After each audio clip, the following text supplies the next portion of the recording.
Hi everybody, welcome to another episode with myself and Stephen. And as always is the case, Stephen's come in with some good ideas, and I'm not going to resent it anymore. It saves me a lot of prep work. He just turns out, what are we doing today, Stephen? We'll get on with it. So this week, you have to forgive me, I've got a bit of hay fever going on, so I hope it's not too unpleasant to the ears. But we've got an interesting one. We're going to call this episode "Taking Back Control." And Stephen's got a few pointers as to what this is about. So I'm going to hand over to you now and say, what have you been seeing the last few weeks that's led you to this episode? Before I kick off, though, you just completely threw me because normally you just like a bit of a clap, and you went to clap but you didn't clap, and it kind of threw me. So yeah, it's just amazing how the simplest of thing can throw you. Yeah. So this one for me is about it's two things really. It's about understanding first and foremost that controlling behavior can sometimes happen and you not realize it. So you can be showing controlling behavior to one person. And on the reverse of that, it's about taking back control for the person that's being controlled and thinking, hold on a minute, how do I take back that control? And I've seen a lot of it, not just in adults, but also in children. I think, I'm a governor at a local school here. And it's so easy for even for children to not realize that they have control, but they have to take it back. There might be someone that's literally controlling them by saying, well, can you do this and can you not do that? And I guess it starts as a child and that can escalate and grow and grow and grow. And then as you go into an adult, you don't even know you're controlling. You don't even know that behavior. And I would imagine no one sets out to control. Well, there might be some people that set out to control people. But what I'm saying is I think sometimes it's one of those things that I think can happen, and it can happen in a way that you don't realize that you're demonstrating controlling behavior. And examples of that might be around, saying to someone, well, I'm not really sure that that's the right thing to do. Well, who are you to Yeah. be saying to somebody, or sort of positioning something in such a way that the other person doesn't end up making their own decision because you're controlling that decision, confining people by saying, well, you have to do it, between these hours. 9 till 5 is controlling behavior, because now we realize that actually, especially if you're creative, someone can't say, well, be creative between these 2 hours. So the boss that starts looking at his watch because someone's leaving at 25 past the hour when they arrived into work half an hour early, or they're in a role that actually the hours that they do is irrelevant. It's about delivery. And I guess, the trust bit is also in there, because sometimes the reason why people control other people is because they don't trust them. So they control. But yeah, this controlling behavior is kind of one where I think sometimes people don't know they're being controlled, and then something will happen and then they'll start to question it, and then some people don't realize that their behavior is a controlling behavior. So I don't know what you think, whether that. Oh yeah, no, that resonates more closely to home than you would appreciate. To be fair, so one of the reasons I sit here now with my own coaching business is pretty much from that exact fact. So one of the earliest tools I ever came across that stepped me on this direction was the Clifton Strengths one that I bang on about all the time. And there's a whole set of talents that people get when they take their assessments. And my number one was something called Command, which is all about leadership. And when I first got that, I was obviously wearing it as a badge of honor, thinking this is great. What it doesn't necessarily mean is that you're any good at it. It just means you like being in charge. And what I'd realised is in my career, I'd become reasonably quickly a fairly senior management. In a really fairly senior management position, and I was in charge of a lot of projects. Plus, we had some family businesses as well. And the way I managed was kind of do as I say, and that was it. There was no debate. There was no engaging with people. And when I had the sort of mind blowing experiences, when I got this assessment and began to understand it more over the next sort of 2 or 3 months, I began to realise I had a lot of problems, because there was only the only people I wanted around me or had around me were the people who'd say yes, do as they were told. They weren't necessarily the right people. Every single person that really pissed me off was actually the people I needed the most, because they were the people who had different talents to me. And I remember looking at one particular team, one particular project, where they had this person who I'd normally just push them out because they were arguing, they were coming to meetings with questions, not doing as they were told. But what I thought, no, I need to I need to sit with this. I need to work this out. What is it? What does that person need? Which I'd never thought about that before. And what it turned out with their skill sets, they just needed time. They wouldn't be able to turn up to a meeting and just blindly agree to something and believe in it. They needed to understand the detail. So I provided them some information about a week or so before the next meeting. And the thing that blew my mind is not only was it the best thing that I did, but they came back to me before that meeting with lots of ideas, which I'd never experienced before. And then the ideas were excellent. And then I was like, hang on a minute, there's something here. So I'm not the best at everything. Okay, it's interesting. That's a little difficult for the ego to take, but there's people out there that I could potentially really rely on and would be happy to help me. Yeah. Because the other thing you think, well, I don't want to do that, do they? Well, no, they did. They Yeah. really did. They wanted to get into the nuts and bolts of it. I'm not a details person. So someone asked me to do something, I'd look at it very quickly and I'd want to make some quick decisions. That's what I like to do. Well, I'd still do that if I give these people enough information. So absolutely it resonates with me because I had no idea that I was a control freak, as would be described in those situations. And that also I wasn't a very good reader of people. Yeah.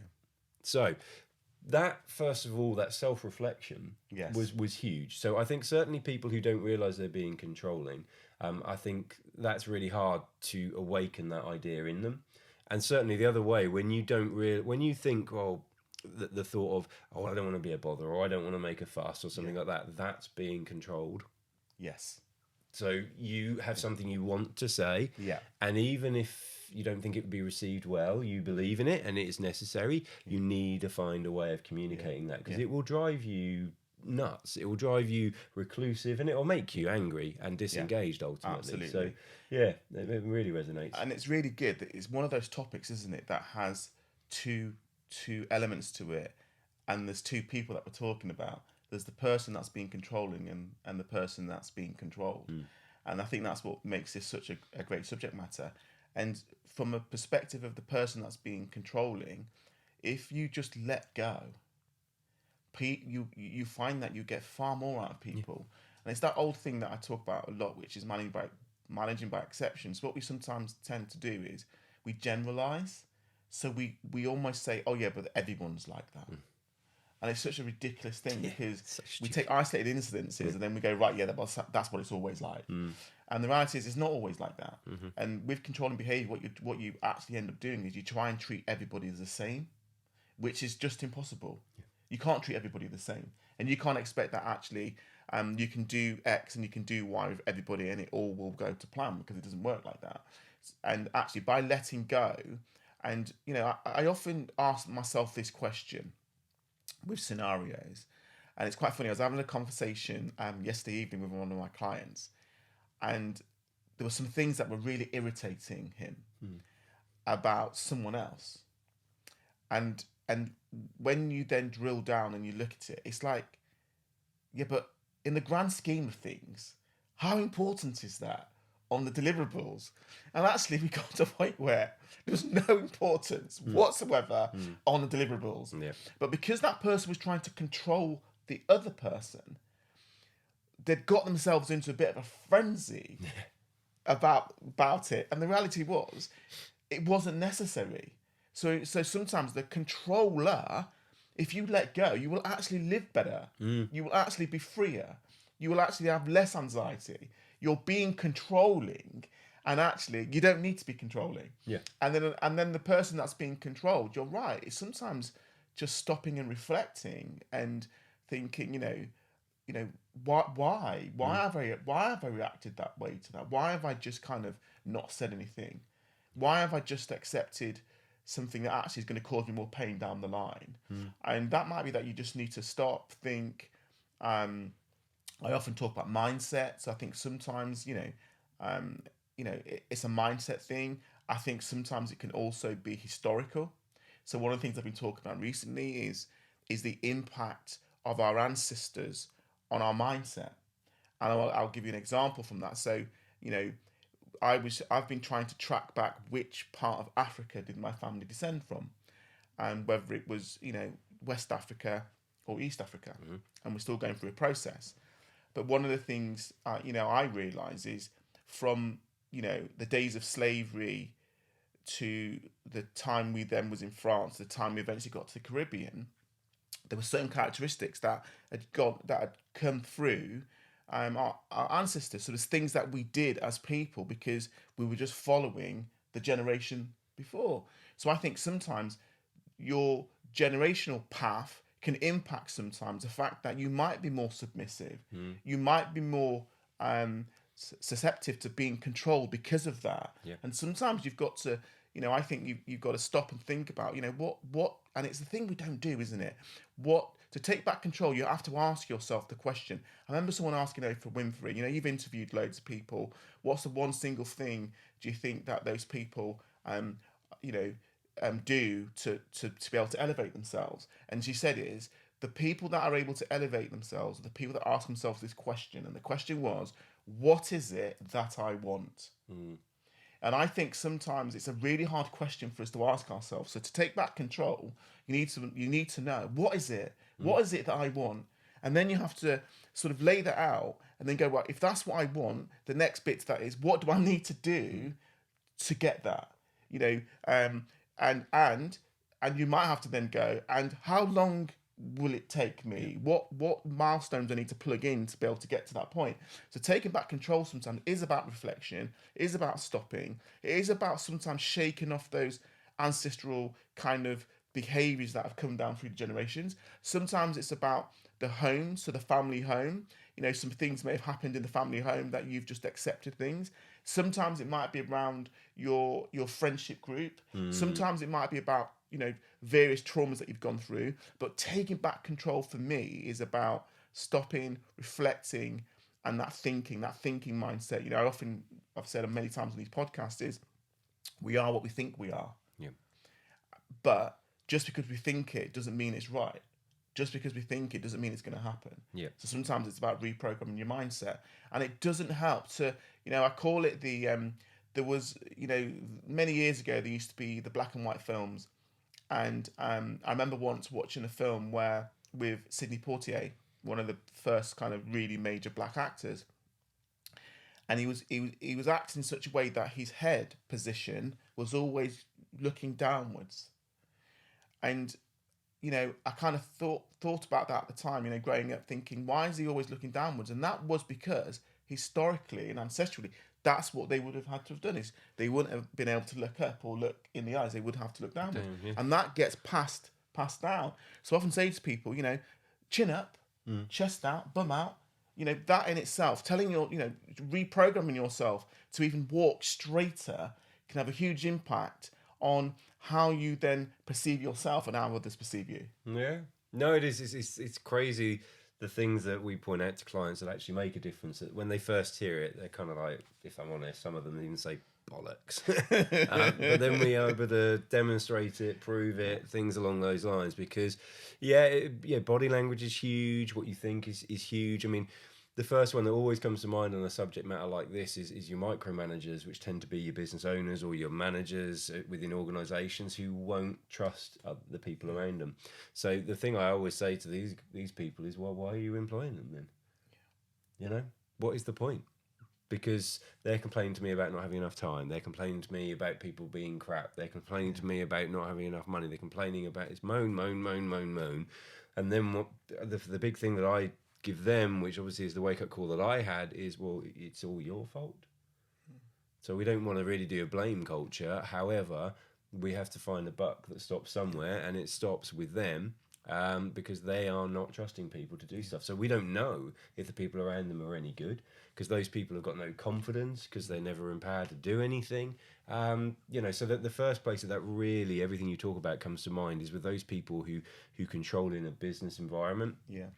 Often actually, that's not true. I was about to say often they do that in their personal lives, but I know actually sometimes that's people almost acting out because that's not what's going on in their personal life. Yeah. In fact, they're the complete opposite.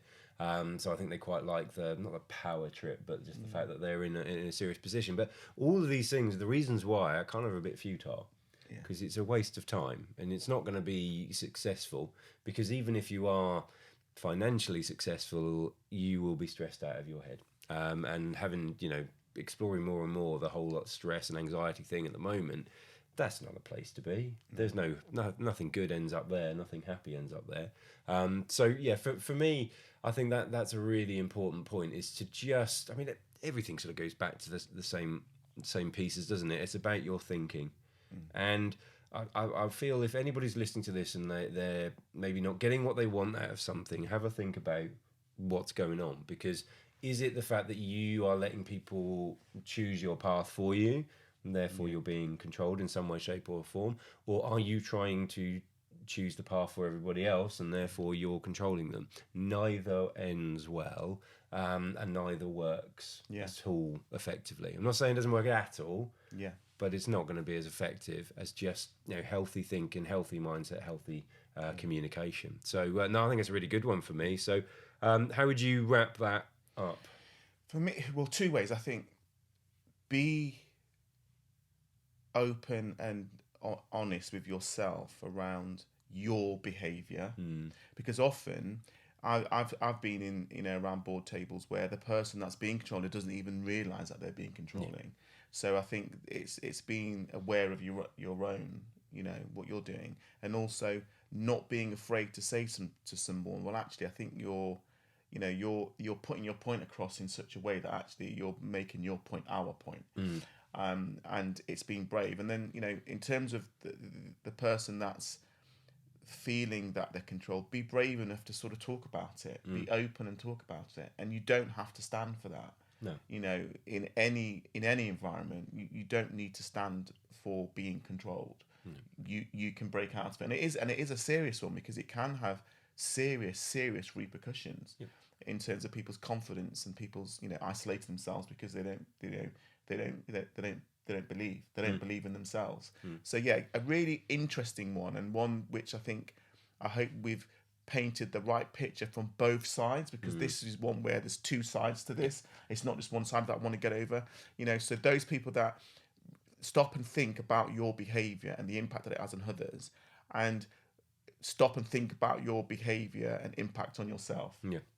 Excellent. Yeah, no, that's a perfect way to finish. So, nice meeting you one as always. But I think it's a really useful one. Should get people thinking. So, as always, if this has triggered you in any way, shape, or form, of course, we've caused it. So, reach out to either myself or Stephen via LinkedIn or our websites, and we'll be happy to have a chat with you and see what we can do about it. So, until the next time, I hope you've enjoyed it, and we'll see you on the next episode. Bye for now.